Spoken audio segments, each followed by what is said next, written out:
Hello student, आपका हमारे chemistry की क्लास में बहुत बहुत स्वागत है। उम्मीद करते हैं आप लोग अच्छे होंगे और अपने बोर्ड एग्जाम की तैयारी में व्यस्त होंगे। चलिए बच्चों, आज की क्लास शुरुआत करते हैं। कॉपी पेन ले लीजिए।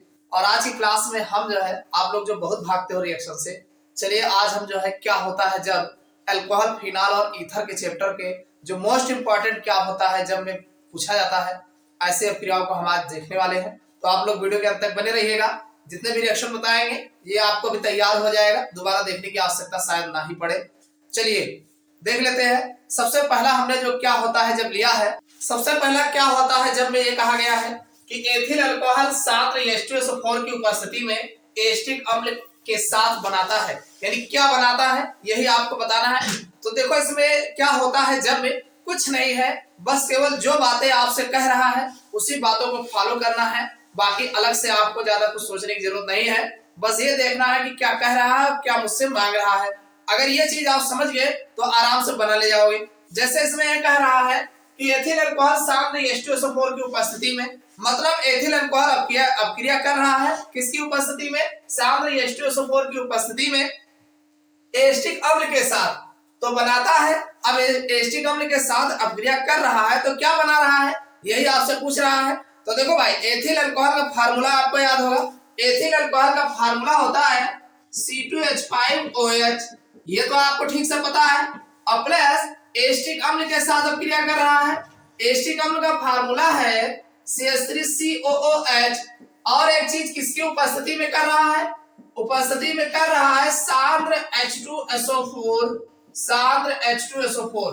एक बात आपको ठीक से पता है कि सांद्र H2SO4 का काम होता है कि वाटर मॉलिक्यूल्स को बाहर करना। समझ में आया नहीं? H2SO4 का एक ही काम है कि ये जल को बाहर करना। तो आराम से ये H जो है OH के साथ H2O बना लेगा। बन जाएगा नहीं बन जाएगा? अरे बड़े आराम से बन जाएगा भाई। यहाँ का H, यहाँ का OH पूर्ण हो जाएगा। तो बचा क्या है, CH3COO C2H5। बस यही तो बना देना है, CH3COO C2H5। अब भाग की गया कौन, जा रहा है H2O। ये कौन है भाई, इधर लगा है एथिल तो ये हो जाएगा एथिल, और इधर लगा है एसीटेट तो ये हो जाएगा एथिल एसीटेट। और ये कौन है, एसिटिक एसिड है, वही एसिटिक एसिड जो आप लिए हो और कहीं बाहर से थोड़ी आया है। और ये कौन है, ये एथिल अल्कोहल है, एथिल अल्कोहल। समझ में आया कि नहीं? बस केवल नाम लिख दिए, आराम से रिएक्शन बता दिए, आपका एक नंबर का पक्का हो गया। 4 दे देगा 4 नंबर, 5 दे देगा 5 नंबर, एकदम पक्का हो जाएगा। समझ में आया कि नहीं? कोई कटौती नहीं है, पूरा पूरा नंबर मिलता है। बस आप लोग घबरा के केवल भागते ही हो। कितना आसान है, एथिल अल्कोहल एसिटिक एसिड रखो, HOH निकाल दो, बस काम हो गया। चलो दूसरा देखते हैं। अगर रिएक्शन मोस्ट इंपॉर्टेंट है, ये सब के सब इंपॉर्टेंट है भाई, जो भी बता रहे हैं सब पूछे गए, खूब नंबर लगा के पूछा गया। तो यहाँ पर फिनाल ब्रोमीन जल से अपक्रिया करता है। कौन, फिनाल। फिनाल का फार्मूला नहीं पता है? पता होगा भाई। फिनाल पे कुछ नहीं है, बेंजीन रिंग बना लो और ऊपर लगा दो OH, हो गया ये तुम्हारा फिनाल। और किससे अपक्रिया कर रहा है, ब्रोमीन जल। जब भी ब्रोमीन जल से कहे तो समझ लो ब्रोमीन की मात्रा ज्यादा होगी 3Br2, और जल कह रहा है ये जल जो है ऊपर बैठेगा, जल नहीं रिएक्शन करेगा, जल ऊपर रहेगा। तो ब्रोमीन जल से अपक्रिया करता है। तो एक बात आपको पता है, जब हम 3 लेंगे तो एक यहां से निकलेगा, एक यहां से 3 जगह से H निकलेगा। कहां से निकलेगा, 3 जगह से। अरे आपको पता है कि ये जो आपका फिनाल है इसके हर कार्नर पर हाइड्रोजन बैठा है। यही तो तुम्हारा फिनाल है भाई, यही तो हमारा फिनाल है। इसके हर कार्नर पर हाइड्रोजन बैठा है। तो एक यहाँ का निकालेंगे H, एक यहाँ का, एक यहाँ का, 3 H 3 Br के साथ HBr बना लेगा और तीनों जगह एक एक Br लगा देंगे। तो आराम से यही हमारा फिनाल चेंज हो जाएगा। यहाँ OH रहेगा ही रहेगा, एक Br यहाँ लग गया, एक Br यहाँ लग गया, एक Br यहाँ, और फिर HBr गया घूमने। तो इसका नाम क्या है भाई, नंबरिंग करोगे 2 3 4 5 6, तो नाम क्या होगा, 2 कामा 4 है और कामा 6 है, 3 जगह हो रहा है। ट्राई क्या हो रहा है, ब्रोमो, और किस पर लगाए हो, फिनाल। तो ये आपका हो जाएगा 2 कामा 4 कामा 6 ट्राई ब्रोमो फिनाल। तो यही बनेगा। जब हम फिनाल पर Br2 की अपक्रिया ब्रोमीन जल की अपक्रिया कर, जब भी ब्रोमीन जल कहे समन्वय ढेर सारा लगाना तो ब्रोमीन जल की अपक्रिया कराएंगे तो 2,4,6 ट्राई ब्रोमोफिनाल बनता है। बस इतना बता तो हो गया आपका जी, समझ में आ गया ना। चलो अगला देख लेते हैं। चलो अगला देख लो, ये भी काफी ज्यादा पूछा गया है। ये है मेथिल अल्कोहल अमोनिया से अपक्रिया करता है। किससे अपक्रिया कर रहा है? अमोनिया से। चलो देख लो, मेथिल अल्कोहल फार्मूला याद है? अरे अल्कोहल का मतलब OH, मेथिल का मतलब CH3, इसको भी याद करोगे तो ये है आपका CH3OH। मेथिल अल्कोहल किससे अपक्रिया कर रहा है? अमोनिया। अमोनिया का फार्मूला याद है नहीं? NH3 है और का तो कुछ करना है, HOH निकाल दो, आराम से बनाते। इतना आसान रिएक्शन तो हमें नहीं लगता कहीं मिलेगा। एक हाइड्रोजन और एक OH, और इधर का OH इधर का H मिल करके H2O बन जाएगा। इसको सरका के लिख रहे तो है, फिजूल परेशान हो। ये हो गया, आराम सरका के लिख दिए, H2O भगा दिए।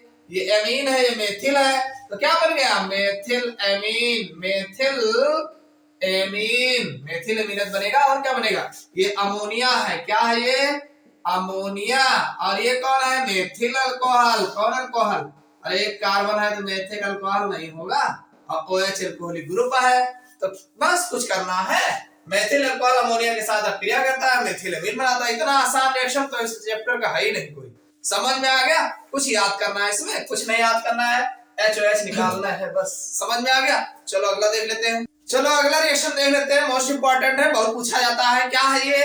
ये है बेंजीन डाइजोनियम क्लोराइड जलीय विलयन के साथ अपक्रिया करता है। किसके साथ अपक्रिया कर रहा है? जलीय विलयन के साथ अपक्रिया कर रहा है। चलो देख लेते हैं, बड़ा आसान ही दिख रहा है। बेंजीन डाइजोनियम क्लोराइड का फार्मूला याद करना पड़ेगा, इसको अच्छे से याद कर लीजिएगा, नहीं भूल जाओगे काम खत्म हो जाएगा। बेंजीन डाइजोनियम क्लोराइड C6H5N2Cl, यही है बेंजीन डाइजोनियम क्लोराइड। कौन है ये? Benzene diazonium chloride. क्लोराइड यही है बेंजीन डाइजोनियम क्लोराइड। और किससे अपक्रिया कर रहा है? H2O से अपक्रिया कर रहा है। किससे? H2O। कुछ नहीं करना है, H2O में HOH होता है, पता है ना? H2O में HOH होता है। ये H और Cl निकल जाएगा, Cl बन के N2 खुदे भाग गए हैं, OH यहीं लगा देंगे बस। तो ये आराम से चेंज हो जाएगा, कहाँ? फिनाल में। N2 गए और ये HCl भी गया। ये कौन है? ये बन गया फिनाल। समझ में आया कि नहीं? नाइट्रोजन गैस है, HCl है। समझ में आया? तो कुछ नहीं करना है, बेंजीन डाइजोनियम क्लोराइड को जब जल से अपक्रिया कराओगे तो फिनाल प्राप्त होता है। क्लियर? समझ में आ गया होगा। बहुत ही आसान रिएक्शन है, कुछ नहीं ज्यादा इसमें तामझाम करना है, जैसे कहे वैसे आप रख दीजिए, बस सूत्र याद होना चाहिए। सूत्र याद करने के लिए कहीं रख जाओगे, यही लगे हाथ याद कर लो किसका क्या सूत्र है।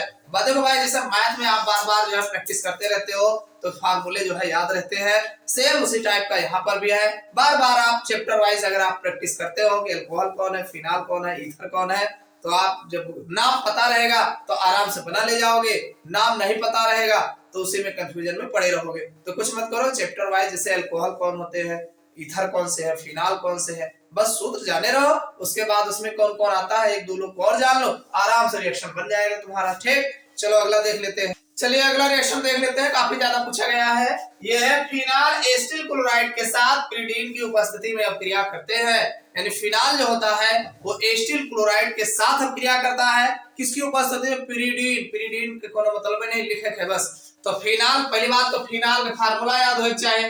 फिनाल का फार्मूला अच्छे से तैयार होगा, बेंजीन रिंग होगा, ऊपर OH होगा, आराम से ही बन गया फिनाल। और इस पर हम किसकी अपक्रिया कराएंगे? एसिटिल क्लोराइड का फार्मूला याद कर लेना बच्चों, CH3COCl, यही है एसिटिल क्लोराइड। कौन सा क्लोराइड? Acetyl chloride. अगर एक भूल जाओ तो बनाने को वो एक ध्यान रखियो, ये एसिटिल क्लोराइड है in presence of pyridine. Pyridine, pyridine का फार्मूला चाहिए, क्या करो फार्मूला, रिएक्शन थोरोग्रेक है, लिख दो आराम से पिरिडीन बस। और ये अब रिएक्शन करेगा तो करेगा क्या? कुछ नहीं करेगा, यहाँ का H, यहाँ का Cl, HCl निकाल के चले जाएंगे, HCl बन के इसको घुमा के इसी पे लगा दो, बस ज्यादा दिमाग ना लगाओ। तो ये आपका आराम से बन जाएगा। क्या बन जाएगा? अरे वो बचा है, और इधर क्या लिखा है? CO और CH3 और प्लस कौन गया HCl, इसका नाम क्या है, इसका नाम है एसीटोफिनॉन। क्या नाम है, एसीटोफिनॉन, एसीटोफिनॉन, याद कर लो। समझ में आया कि नहीं, नहीं समझ में आया? अरे हमने कुछ किया थोड़ी, ये एसिटिल क्लोराइड हमने लिख लिया और ये फिनॉल लिख लिया, पिरीडीन हो गया ऊपर, और यहाँ का यहाँ का CL निकाले हैं, बाकी जैसे लिख दिए, आराम से एसीटोफिनॉन बन गया। इतना आसान रिएक्शन है, आप लोग घबराए रहते हो। चलो अगला देखो, अगला रिएक्शन देखो कितना आसान रिएक्शन है। क्या कह रहा है, डाई एथिल ईथर PCl5 के साथ हम क्रिया करता है। कौन, डाई एथिल ईथर।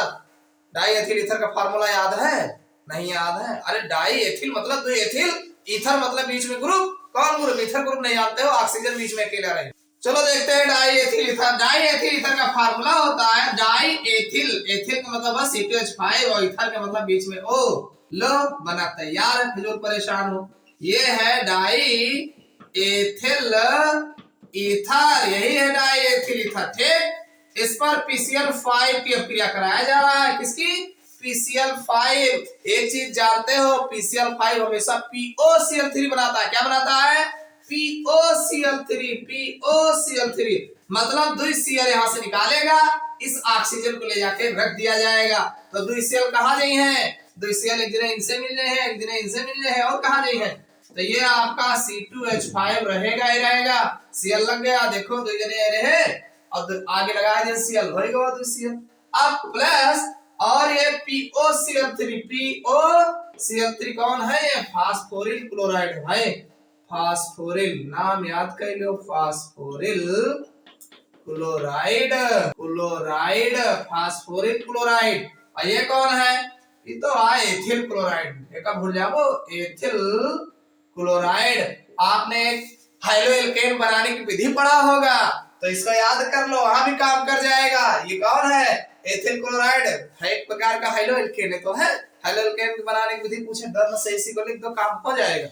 तो कुल मिला के डाई एथिल ईथर पर PCl5 कौन है, फास्फोरस पेंटाक्लोराइड, फास्फोरस पेंटा 5 लिखा है ना, तो पेंटाक्लोराइड, पेंटाक्लोराइड, ये फास्फोरस पेंटाक्लोराइड। समझ में आ गई, कुछ नहीं करना है, यहाँ का तो Cl निकाल के एक थोड़े इनका दे दो, एक छिपका दे दो, और इन ऑक्सीजन का बीच में ले जाकर डाल दो, तो बन गए POCl3, बन गए C2H5Cl। कितना आसान रिएक्शन है, घबराए रहते हो फिजूल है।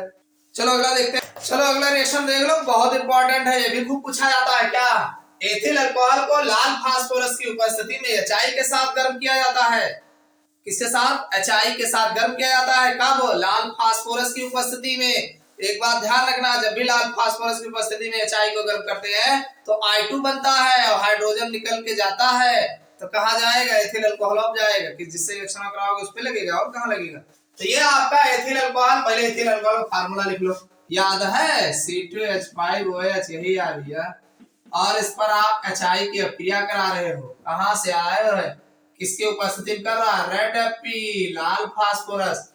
हमने आपसे कहा कि HI हमेशा जो है I2 बनाता है, तो दो पार्टिकल लेंगे तभी तो I2 बनेगा, दो पार्टिकल लेंगे I2 बन जाएगा, दो हाइड्रोजन निकलेगा यहाँ से, तो दो हाइड्रोजन निकलेगा, एक तो OH के साथ H2O बना लेगा, और एक हाइड्रोजन कहाँ जे, यही पे लगा देंगे जहां से निकालेंगे OH को, ठीक है। तो ये हमारा बन जाएगा C2 और H5 लिखा है, एक और जोड़ दो 6 प्लस एक तो H2 हो गया और दूसरा बन गया I2। इतना आसान रिएक्शन। ये है एथेन, कौन है, एथेन है, ये आयोडीन है, कौन है, आयोडीन, ये आयोडीन हो जाएगा भाई, ये पर लिखना पड़ेगा, होगा तो लिख लो। यह हाइड्रोजन आयोडाइड, इसको बोलते हैं हाइड्रोजन आयोडाइड, आयोडाइड। और इनका नहीं तो लिख लियो, एथिल अल्कोहल हुए, नहीं भुला जाओ, एथिल अल्कोहल। क्लियर, बस कुछ नहीं करना है। हमने कहा कि HI हमेशा I2 बनाए, I2 कब बनाए, जब दुई आई रहे तब बने ना I2, तो अगवा दुई ठीक ले लियो, I2 बन गया, दो हाइड्रोजन एक तो OH के साथ H2 बनाया, नहीं से ठीक लगाया, जहां से निकालता हूं, बस काम फते। तुम लोग परेशान केवल रहते हो बस। चलो अगला देखो, अगला रिएक्शन ये भी मोस्ट इंपॉर्टेंट है, बहुत ही पूछा गया है आपके बोर्ड एग्जाम्स में। चलिए देख लेते हैं। अगला है हमारा एथिल अल्कोहल को अलग अलग ताप पर H2SO4 के साथ गर्म करते हैं। एथिल अल्कोहल को अलग अलग टेम्परेचर पर गर्म करते हैं। चलो देखते हैं कैसे गर्म करते हैं। सबसे पहले हम जो है एथिल अल्कोहल हमारा C2H5OH जो है इसको हम H2SO4 के साथ जो है 100 डिग्री सेल्सियस ताप पर गर्म करेंगे। कितने में गर्म करोगे? 100 डिग्री सेल्सियस ताप पर। कुछ नहीं करना है, एक HOH के साथ H2 निकल जाएगा, ये आपका बच जाएगा C2H5 है OH निकल गया, बचा क्या? HSO4 बनेगा प्लस H2O बस। और इसका नाम क्या है? इसका नाम है ethyl hydrogen sulphate ethyl hydrogen sulphate. ये सल्फ्यूरिक अम्ल है और ये आपका एथिल अल्कोहल है, एथिल अल्कोहल। समझ में आया नहीं? सबसे पहले जब 100 डिग्री सेल्सियस ताप पे गर्म करेंगे तो ये एथिल हाइड्रोजन सल्फेट बनाता है। क्लियर? चलो दूसरा देखते हैं। देखो सब में वाटर ही निकलेगा। दूसरे में क्या करेंगे? ये जो हमारा एथिल C2H5OH है इसका 2 पार्टिकल ले लेंगे C2H5OH का, और अब की बार जो है 140 डिग्री सेल्सियस ताप पर H2SO4 की उपस्थिति में गर्म करेंगे। तो 140 पर जब गर्म करो, जब ज्यादा लहराओ अल्कोहल, तो H और OH मिलके तब वो H2O निकालेंगे। और बचा क्या है? C2H5O C2H5, तो ये आपका बन जाएगा C2H5O C2H5 प्लस H2O। क्या बना? ये आपका बन जाएगा, देखो डाई एथिल है, बीच में ईथर है, डाई एथिल ईथर बनेगा, ईथर डाई एथिल ईथर। और ये आपका 2 अणु अल्कोहल के हैं, 2 अणु एथिल अल्कोहल।